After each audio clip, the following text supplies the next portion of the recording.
سرخط خبرهای مهم. طرح چند محدودیت دیگر برای مهاجران در روسیه. تالکو بیش از 297 میلیون سومونی از استفاده برق قرضدار بوده است و سازمان ملل گفت 1.5 میلیون ساکن غزه بیخانه شدند.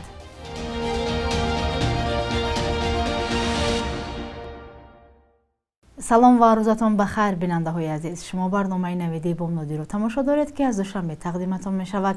امروز دوشنبه 6 نوامبر. کارخانه آلومینی تالکو در شهر ترسونزاده بیش از 297 میلیون سومونی از استفاده پول برق قرضدار بوده است.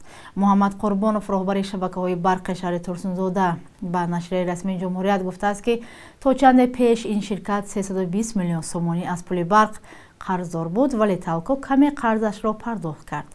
در تاجیکستان که حالا در اکثر ناحیه‌ها برق طریق لیمیت یا محدود به ساکنان داده می شود، در صورت قرضداری ساکنان انتقال برق پورا به خانه‌هایشان قطع می شود. نپرداختن پول برق از جانب کارخانه تالکو در حالی است که این شرکت از امتیاز برخوردار است. سال گذشته مقامات اعلام کردند که نرخ برق را با استثنای کارخانه تالکو برای دیگر کارخانه و ساکنان بالا میبرند. نرخ برای هر کیلووات ساعت نیروی برق را سال گذشته برای ساکنان از 22 به 26 درم بالا برده بودند. تالکو یکی از بزرگترین کارخانه های تاجیکستان است که به خارج از کشور محصولات آلومینی صادر می کند.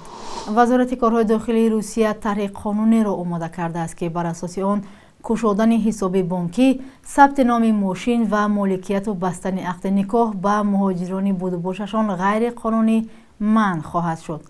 اگر تو مهاجر غیر قانونی هستی، حق استفاده از این گونه خدمت رسانی ها را نداری، گفته است ولنتینا کازاکووا، سردار ریاست وابسته به مهاجران وزارت کارهای داخلی روسیه روز 3 نوامبر. این تصمیم قدم دیگری دولت روسیه برای سخت‌تر کردن قانونگذاری این کشور در سمت مهاجرت خوانده می شود. پیشتر وکیلان دومه دولتی یا پارلمان روسیه یک لایحه قانون را پیشنهاد کردند که هدفشان از بین بردن ازدواج‌های قلبکی مهاجران با شهروندان این کشور گفته می شود. در صورت قبول شدن این پیشنهاد، ترتیب دادن RVP یا حق اقامت موقتی برای خارجیانی که با شهروندان روسیه ازدواج کردند سخت‌تر می شود. یعنی تنها به آنهای سند اقامت موقتی داده خواهد شد که نه کمتر از 2 سال با شهروند روسیه ازدواج و زندگی کرده است. بنا به گفته وکیلان دومه دولتی روسیه، سالهای اخیر پیشنهاد حق اقامت با خارجیانی که با زاده‌های روسیه نکاح دارند بیش از 30% افزوده است. سال 2022 با 59,000 مهاجری که همسرشان شهروند روسیه است سند حق اقامت دادند. اکثریت تاجیکان بودند. مقامات به صمیمی بودن بعضی از این ازدواج‌ها باور ندارند. طبق پیشگویی آب و هواشناسان، این هفته حرارت هوا در کشور تا 8-10 درجه پست می شود. با آغاز فصل زمستان هم روزهای به شمار مانده است. مردم تاجیکستان با زمستان امسال چی آمادگی گرفتند؟ آیا نرخ انگشت و سوزشواری برای مردم دسترس است؟ خبرنگاران رادیو آزادی در دوشنبه و منطقه ها نظر مردم را در این باره پرسیدند. از مناسب بر وقت ذخیره کردگیم. برق چی؟ برق موده هست. برق هست موده. روزانه برق نیست در منطقه؟ روزانه نیست، شب هست. موده برق نقص بوده نمیبرد. برای چی؟ موده از ما برق چیزا کنه موده. خود یک نوعی دوردست باوجود دیمو. چطور میبینی؟ کمر ازمی چی نداریم؟ همین زمستان فصلی سرمایی. در فصل چی می فقط علوی جمع کنی، خورد و خوراکی زمستانه جمع کنی. اوله شما چی جمع کردید؟ ما خیلی هزوم مثال با سیب و خوراکواری همه چی برای زمستان. همین ذخیره زمستان چیه؟ انگشت خریده؟ انگشت از 3-4 تا کمر میگیره. گرفته یا میگیره؟ گرفته. نرخ انگشت مثلا چی خیلی؟ این عینی باشه 900 سوم، 1000 سوم، 1100 هر خیل. ارزان است برایشون؟ خیلی چه بگم ضرور باشی با میکنی که ایران فهمیدن در که ذخیره ما همین خیلی ما دهات زندگانی میکنیم. کمر ذخیره کردیم، ازوم ذخیره کردیم، خیلی من خوراک ذخیره کردیم، کم چینی همون توانتان. بله. برق چی؟ مثلا برق در نبودن وقتی برق نیست ما در نسبت برق شکایت نیست راست شگویم ما در ناحیه سینا در اومدیم نسبت برق نیست شکایت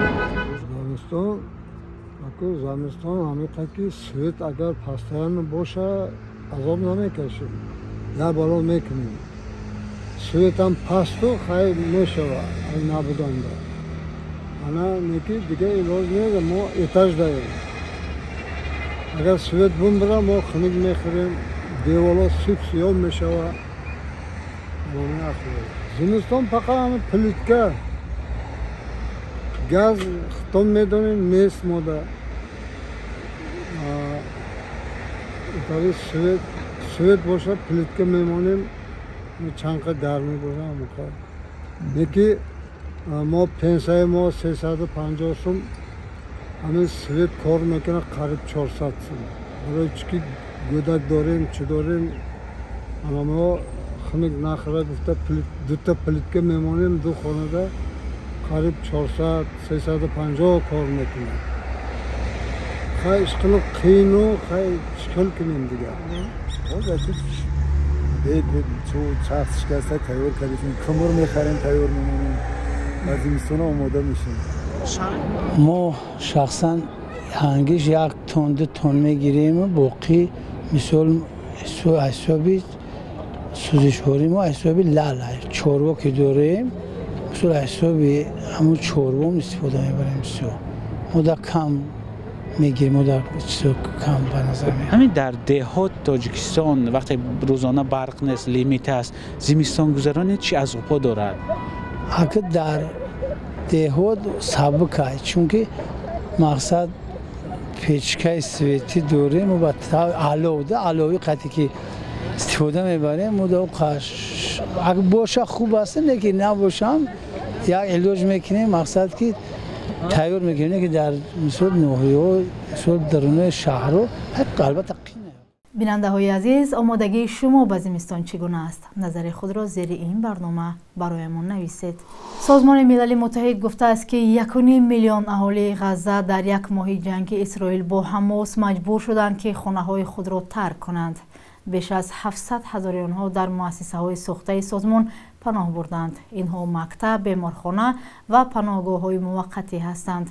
این سازمان گفته است به همه آنهایی که پناهگاه می‌جویند جای دادن نمی‌تواند. مصر که غزه با آن گذرگاه دارد از قبول پناهندگان خودداری کرده است.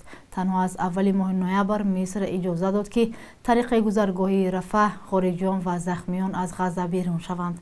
ارتش اسرائیل عملیاتش را در غزه دوام می‌دهد. نظامیان اسرائیل اعلام کردند که از 7 اکتبر تا کنون به 2500 هدف در غزه ضربه زدند و حالا آماده محاصره کامل شهر غزه هستند. اسرائیل گفت 28 سربازش در غزه کشته شده است. مقامات غزه گفتند در حمله های اسرائیل بیش از 9000 نفر که اکثرشان زنان و کودکان هستند کشته شدند. بخش یک روز تاریخ از مهمترین تحولات تاریخی برای امروز خبر می‌دهد.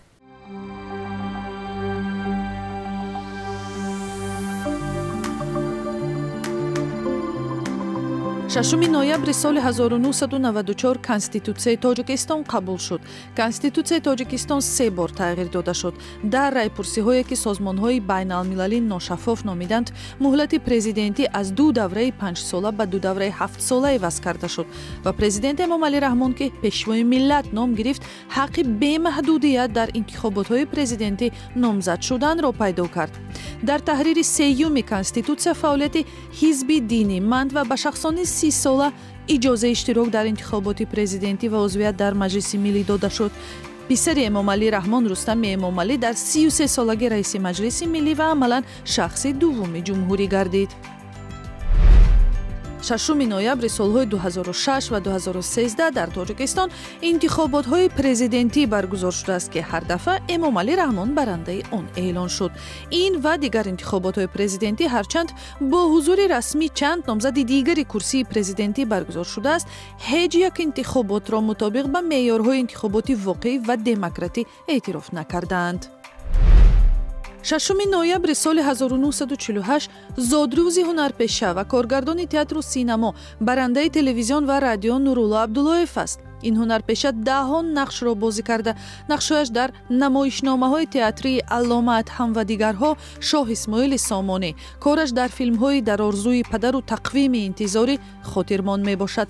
Соли 2005 ба унвони ҳунарпешаи мардумии Тоҷикистон қадрдонӣ шуд.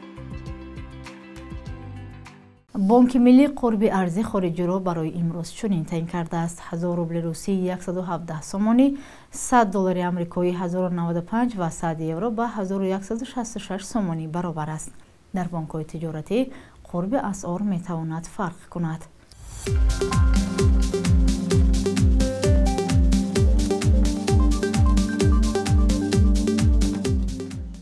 бинандагони азиз, шумо барномаи навиди бомдодиро тамошо кардед. назару пешниҳодҳои худро бароямон нависед. то фардо, худо нигаҳбон.